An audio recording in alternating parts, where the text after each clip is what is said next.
शंख की उत्पत्ति समुद्र से हुई है और पौराणिक कहानियों में जब देवताओं और दानवों के बीच में समुद्र मंथन हुआ था तो 14 रत्नों में से शंख भी समुद्र में से ही निकला था। समुद्र से ही देवी लक्ष्मी भी प्रकट हुई थी।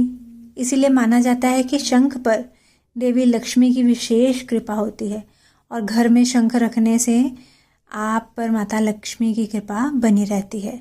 घर में शंख रखने के कुछ नियम होते हैं जिनका हमें पालन करना ज़रूरी होता है। तो क्या नियम है शंख घर पे रखने के, आज की वीडियो में यही जानेंगे। हरे कृष्णा, राधे राधे। आप सभी का बहुत बहुत धन्यवाद मेरे चैनल पर आने के लिए। आज की वीडियो का विषय मैं आपको बता चुकी हूँ। अगर आप मेरे चैनल पर नए हैं तो मेरे चैनल को सब्सक्राइब कर लीजिए और साथ ही बेल आइकन को प्रेस कर दीजिए ताकि हर वीडियो की नोटिफिकेशन आपको मिलती रहे। और अगर वीडियो अच्छी लगे तो कृपया वीडियो को लाइक कीजिएगा, शेयर कीजिएगा, कमेंट ज़रूर कीजिएगा। आइए जानते हैं।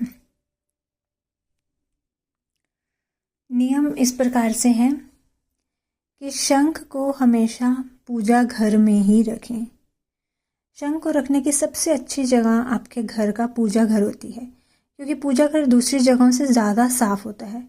आपको पूजा घर में भी हमेशा शंख को भगवान के पास ही रखना चाहिए।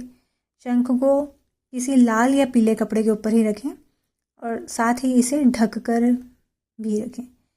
इससे शंख में कोई धूल मिट्टी नहीं जाएगी और शंख की पवित्रता बनी रहेगी। आप चाहे तो शंख को वहाँ भी रख सकते हैं जहाँ पर आप पूजा सामग्री रखते हैं। दूसरा नियम, शंख के बजाने के बाद उसे शुद्ध ज़रूर करें। पूजा करने से पहले और बाद में आप जब भी शंख का उपयोग करते हैं यानी इसे बजाते हैं तो बजाने के बाद इसे हर बार शुद्ध करना बेहद ज़रूरी होता है। शंख बजाने के बाद एक कटोरे में पानी या गंगा जल या फिर दोनों को मिलाकर आप ले लें। अब इसमें शंख को आप डुबोकर निकाल लें। इसके बाद शंख को एक साफ़ कपड़े से साफ़ करके सुखाकर फिर से मंदिर में रख दें। तो इस क्रिया को हमेशा शंख बजाने के बाद ज़रूर से करें, इससे शंख स्वच्छ होता है। तीसरा नियम है कि शंख को कभी ज़मीन पर ना रखें। तो कभी भी ज़मीन पर नहीं रखना चाहिए, इससे शंख का निरादर होता है। आप शंख को हमेशा एक कपड़े के ऊपर ही रखें। अगर आपको शंख को पानी से साफ़ करना है तो भी आप शंख को पानी से निकालकर कपड़े में लपेट कर साफ़ करें। इसे कभी भी ज़मीन पर नहीं रखना चाहिए।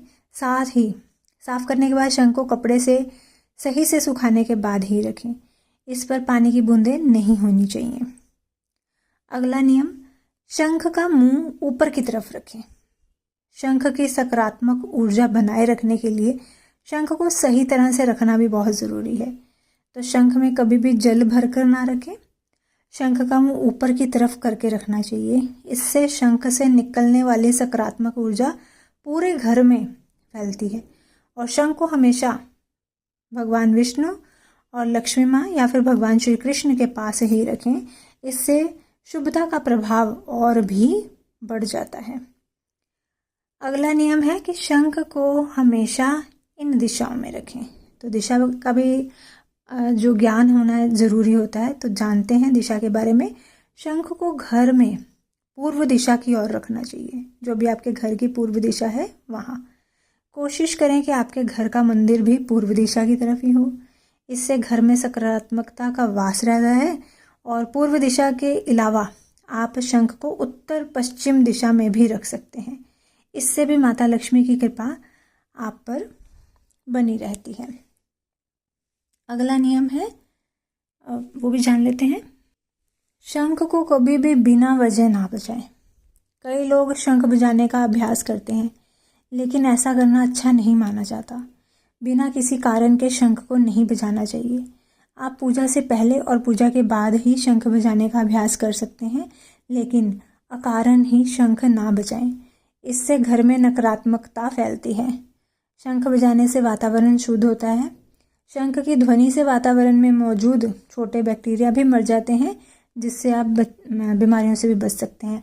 पर बेवजह से उसे बजाने से नकारात्मकता आती है। तो इन चीज़ों से आपको बचना है। अगला नियम है कि 2 शंख रखना होता है शुभ।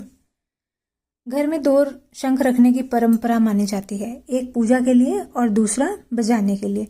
पूजा वाला शंख केवल पूजन में ही इस्तेमाल होता है, जबकि दूसरा शंख बजाने के काम आता है। तो आप 2 शंख रख सकते हैं। पर इसमें एक महत्वपूर्ण नियम ये है कि जो शंख आपने पूजा के लिए रखा है उसे कभी ना बजाएं। ऐसा करने से पूजा का प्रभाव कम हो जाता है। शंख बजाने के लिए जो अलग शंख है उसका इस्तेमाल करना चाहिए। अगला नियम है शिव पूजा में शंख का उपयोग ना करें। मान्यता है कि भगवान शिव ने शंखचूड़ नामक राक्षस का वध किया था, इसलिए उनकी पूजा में शंख का प्रयोग वर्जित माना जाता है। शिवलिंग पर शंख से जल चढ़ाना भी अशुभ माना जाता है। शंख रखने का सही तरीका भी जान लेते हैं। शंख को हमेशा भगवान विष्णु, माता लक्ष्मी या बाल गोपाल की मूर्ति के दाहिनी ओर रखना चाहिए। साथ ही शंख का खुला हुआ भाग ऊपर की ओर होना चाहिए। तो ये आपको ध्यान रखना चाहिए कि आपने किस प्रकार से शंख रखा है। अगला नियम आता है स्वच्छता का। शंख रखने से पहले उस स्थान को गंगा जल छिड़क कर पवित्र और साफ कर लेना चाहिए। अगला नियम है कि कभी भी जल भरकर ना रखें शंख में आप। और अगर शंख के प्रकार की बात करें तो दक्षिणावर्ती जो शंख है वह विशेष रूप से पूजा के लिए प्रयोग किया जाता है और उत्तम माना जाता है। दक्षिणावर्ती का मतलब जो दाहिनी ओर मुड़ने वाला शंख होता है। तो ये विशेष रूप से आप पूजा के लिए इस्तेमाल कर सकते हैं। और अब जान लेते हैं शंख से जुड़े हुए उपाय भी। धन प्राप्ति के लिए और समृद्धि के लिए आप शंख में चावल भरकर अपनी तिजोरी में रख सकते हैं। अगला उपाय भी जान लेते हैं धन लाभ के लिए।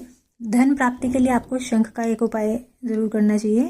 पूजा करने के बाद शंख में गंगा जल भरकर पूरे घर में छिड़क दें। इसके बाद माता लक्ष्मी से धन प्राप्ति और अपनी मनोकामना को पूरा करने के लिए प्रार्थना करें। इससे घर की नकारात्मक ऊर्जा समाप्त हो जाती है और घर में सकारात्मकता का वास होता है। और अगर आप पर कोई कर्ज है तो आपको कर्ज से भी मुक्ति मिलती है और धन का लाभ होता है। तो ये सारी जानकारी है शंख से जुड़ी हुई कि अगर आप घर पर शंख रखते हैं तो क्या नियम है, क्या सावधानियां हैं। अगर आपको मेरी जानकारी अच्छी लगे तो कृपया वीडियो को लाइक कीजिएगा, शेयर कीजिएगा। मिलती हूँ अपनी अगली वीडियो के साथ। तब तक के लिए सभी को हरे कृष्णा, राधे राधे।